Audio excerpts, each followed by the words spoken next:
La importancia de las capacitaciones en las obras de construcción, capacitaciones en higiene y seguridad, capacitaciones en gestión ambiental, son claves para que una obra se desarrolle de muy buena manera. De esto vamos a hablar en este nuevo episodio del podcast Resumen Expertise, este podcast hecho con inteligencia artificial, pero chequeado. Me parece que te va a gustar mucho este episodio porque vas a ver una discusión entre, como ya sabes, que se desarrolla este podcast entre dos personas donde te van a ir dando un paso a paso, una guía de qué tener en cuenta para las capacitaciones en higiene y seguridad en este caso, donde van a hablar de contenido, pero también van a hablar de cuestiones a tener en cuenta de importancia para que esta capacitación tenga el efecto que tiene que tener en los trabajadores y obviamente genere conciencia, que es todo lo que necesitamos y siempre necesitamos en las capacitaciones que brindamos. Así que tómate este ratito, creo que te va a gustar. Como siempre digo, estos podcasts son interesantes para cuando uno sale a correr, cuando uno está lavando los platos, está lavando el auto, está haciendo cualquier actividad que esté haciendo o ninguna actividad en particular y se pone a escuchar un podcast, me parece que llega de muy buena manera y siempre, destinamos un ratito a la profesión que nos viene muy bien. No hay muchos canales de YouTube que hablen sobre higiene y seguridad, sobre gestión ambiental, tampoco hay podcasts dedicados a esto, así que, este ratito me parece que, como digo siempre, te va a gustar mucho porque hablamos de algo concreto. Una sola cosa que saques de este podcast nuevo, me parece que ya va a haber sumado ese granito de arena para la profesión que tanto queremos. Así que te dejo con el podcast, comentarios, obviamente todos los que quieras. También me puedes escribir un WhatsApp, también me puedes mandar un mail, como quieras. Nos mantenemos en contacto. Hoy nos metemos de lleno en un desafío que es, el pan de cada día para cualquier profesional de higiene y seguridad en la construcción. ¿Cómo se diseña un plan de capacitación? Que no sea solo para cumplir el expediente, sino que de verdad cale en los operarios y al final salve vidas. Esa es la pregunta del millón, la verdad. Y para intentar responderla tenemos un montón de material, manuales, vídeos de formación de seguridad muy detallados y de origen internacional. Claro, y nuestra misión aquí es exprimir todo ese material para sacar una guía, como un esqueleto punto por punto, para construir ese plan de capacitación que de verdad funcione. Eso es. Y vamos a ver que la seguridad es mucho más que un casco y unas botas. Se trata de crear una cultura, de entender la psicología del riesgo y de saber que el peligro más grande, el que causa más muertes, es algo tan simple como una caída. Empecemos a desgranar esto. Venga. Lo más fascinante de las fuentes que hemos analizado es que, aunque vengan de sitios distintos, todas coinciden en la misma estructura de conocimiento. Un buen plan de capacitación se asienta básicamente sobre 4 pilares. A ver. Primero, los fundamentos de la cultura de seguridad. Segundo, la protección personal, el equipo. Tercero, la gestión de riesgos específicos del entorno, que es la parte con más tela. La más densa, supongo, sí. Y por último, el cuarto pilar, la salud ocupacional y la respuesta a emergencias. Si cubrimos bien estos 4 puntos, tenemos un programa muy robusto. Pues empecemos por la base, por el primer pilar, fundamentos y cultura de seguridad. Esto a priori suena un poco abstracto, ¿no? Muy teórico. ¿Cómo se lleva eso a la realidad de una obra, con los plazos apretando y la gente queriendo empezar a currar ya? Ahí está la clave. No es un póster en la pared que diga «la seguridad es lo primero». Es acción. Las fuentes insisten mucho en que, antes de hablar de equipos o de normas, el operario tiene que entender el porqué. El motivo de fondo, exacto. Hay una frase que se repite mucho y es «la seguridad paga, no es un coste». Es una inversión que protege a las personas y además hace más competitiva a la empresa. O sea que el objetivo es que el trabajador se cuide a sí mismo porque entiende el beneficio, no porque se lo impongan desde arriba. Justo. Y eso se traduce en un concepto que aparece constantemente: Team Safety, o equipo de seguridad. La seguridad no es solo responsabilidad del encargado o del técnico de prevención. Es cosa de todos. Es una obligación compartida. Y para que eso funcione, la capacitación tiene que dar herramientas concretas.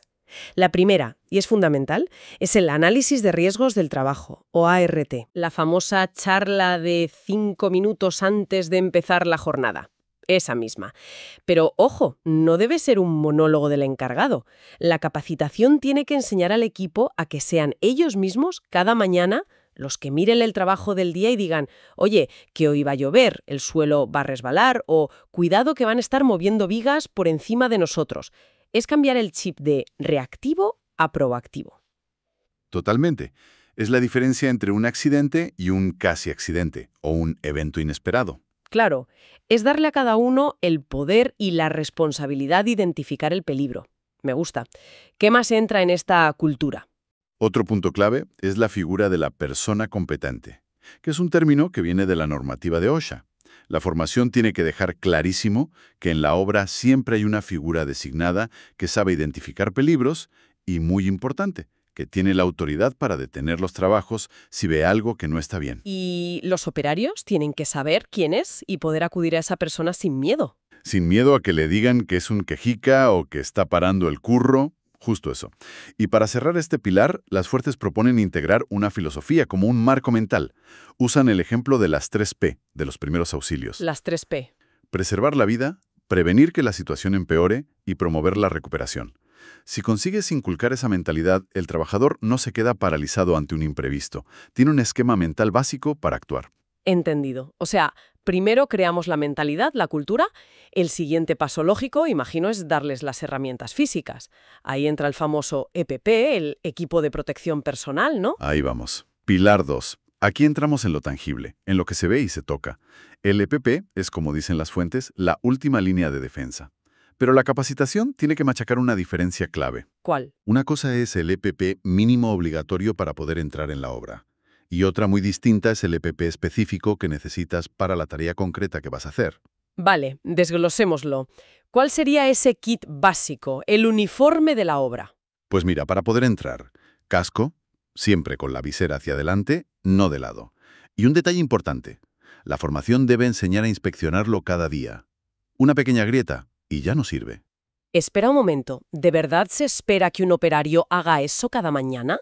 Con las prisas por empezar, no es lo primero que se salta uno. Ese es precisamente el punto débil que la formación debe atacar.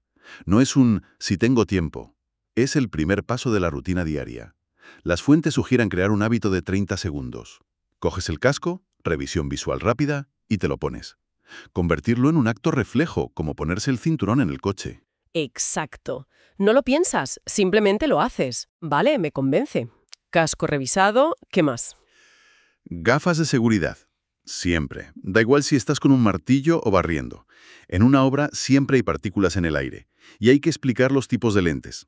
Claras para interiores, ámbar para poca luz, grises para el sol. Entendido. Luego, la ropa. Camiseta con mangas, nada de camisetas de tirantes, pantalones largos, sin rotos y calzado de seguridad. A poder ser, botas que protejan el tobillo.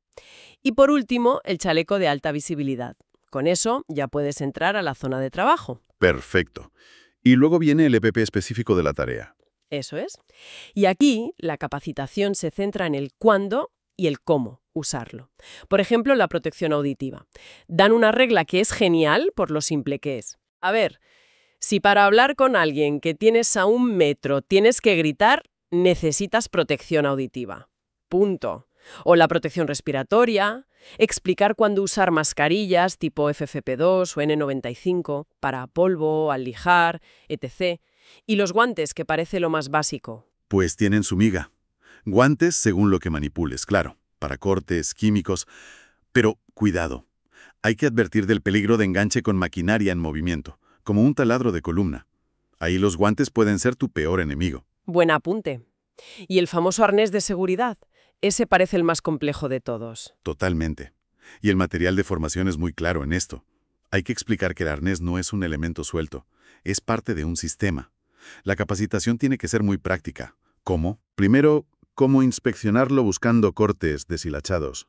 Y segundo, los 6 pasos para ponérselo correctamente. No es echárselo por encima y ya está.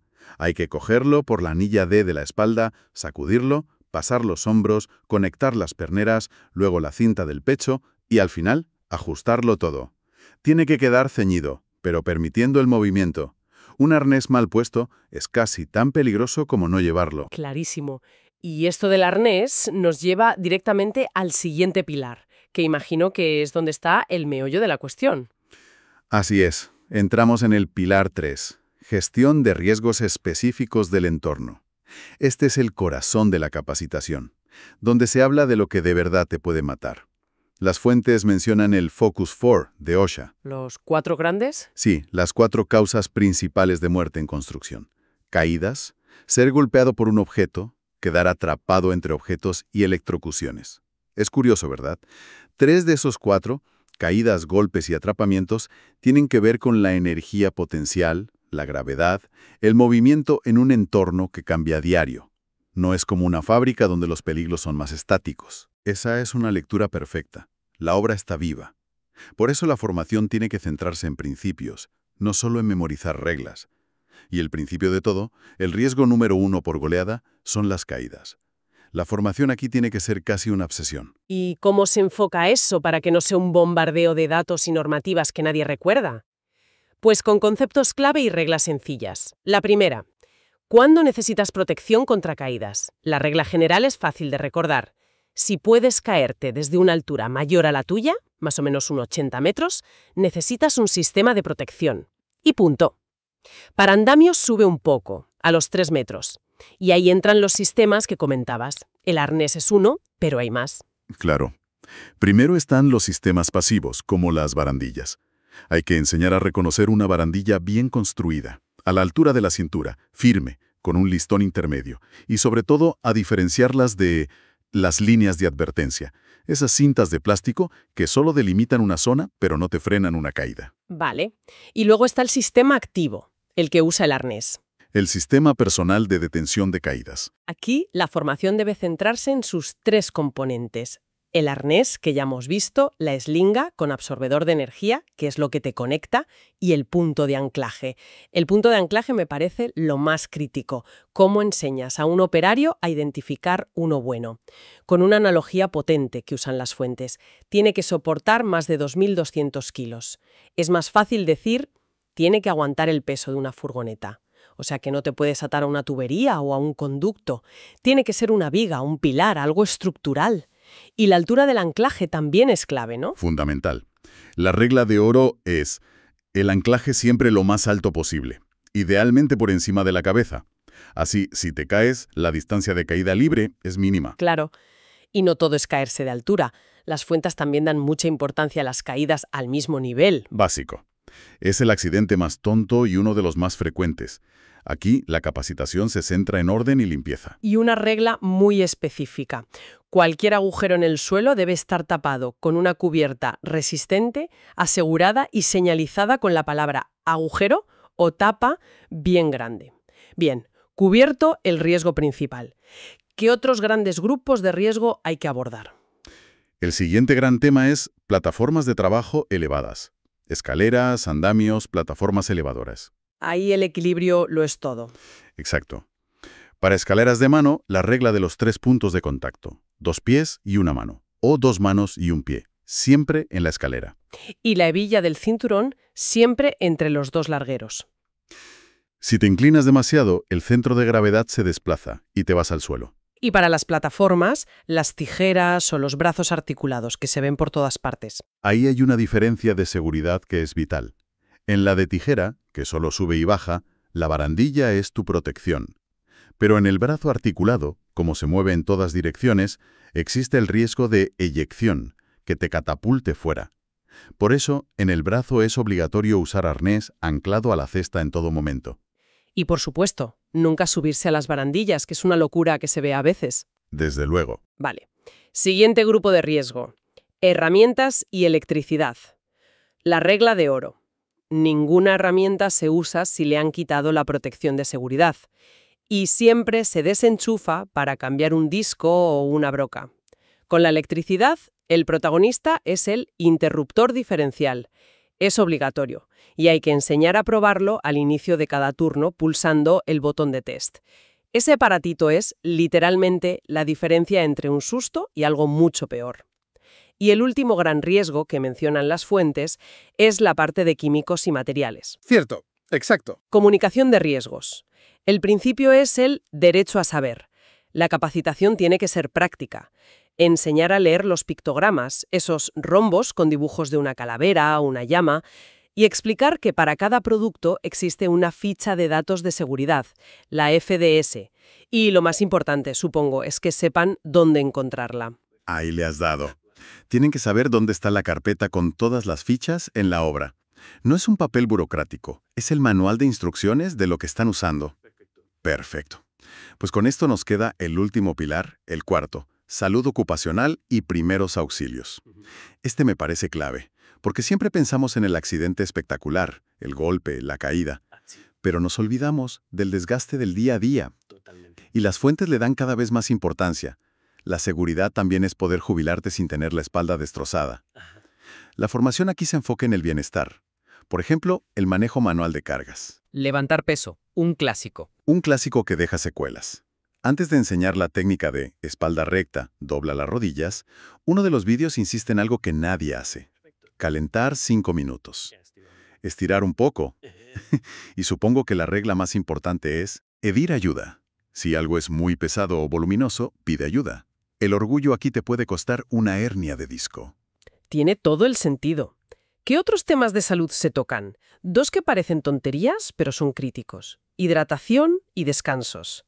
Un operario deshidratado pierde concentración, reacciona más lento, y una distracción en una obra puede ser fatal. La recomendación es beber agua a menudo aunque no se tenga sed. Exacto. Dan un indicador muy práctico. La orina tiene que ser de color amarillo claro. Si es oscura, estás deshidratado. Y lo mismo con los descansos. Se habla de pausas cortas, 5 o 10 minutos cada hora y media de trabajo intenso. No es pereza, es mantener el cuerpo y la mente al 100%. Y por último, el botiquín de primeros auxilios. ¿Qué hay que enseñar sobre él? Primero, ¿dónde está? Segundo, ¿qué contiene? Y tercero, y esto lo recalcan mucho, ¿qué no debe tener? Ah, sí. ¿Qué no debe tener? Ni pastillas, ni medicamentos, ni medicamentos antibióticos, ni antisépticos líquidos tipo betadine para heridas abiertas. Nada de medicar. Entiendo. El botiquín es para la primera respuesta. Limpiar, contener una hemorragia con gasas y vendas. Cubrir. Debe tener eso. Gasas estériles, vendas, apósitos, cinta, guantes desechables. El objetivo es estabilizar hasta que llegue la ayuda médica profesional. Bárbaro. Entonces, resumiendo, un plan de capacitación de élite no es una lista de prohibiciones, es una transferencia de conocimiento estructurada en estos 4 pilares. Una cultura de responsabilidad, un dominio del equipo de protección, una estrategia para enfrentar los riesgos mortales y, por último, un cuidado proactivo de la salud. Exacto. Al final, el objetivo de todo este plan es simple y poderoso.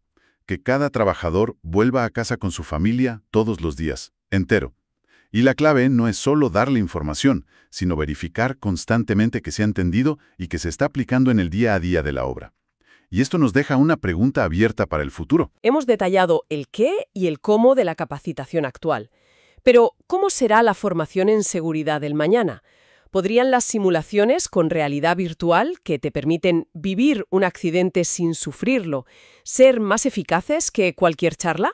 ¿O el siguiente gran paso es entrenar la psicología de la atención para combatir el enemigo silencioso de la rutina y el exceso de confianza en el trabajo? Queda para reflexionar.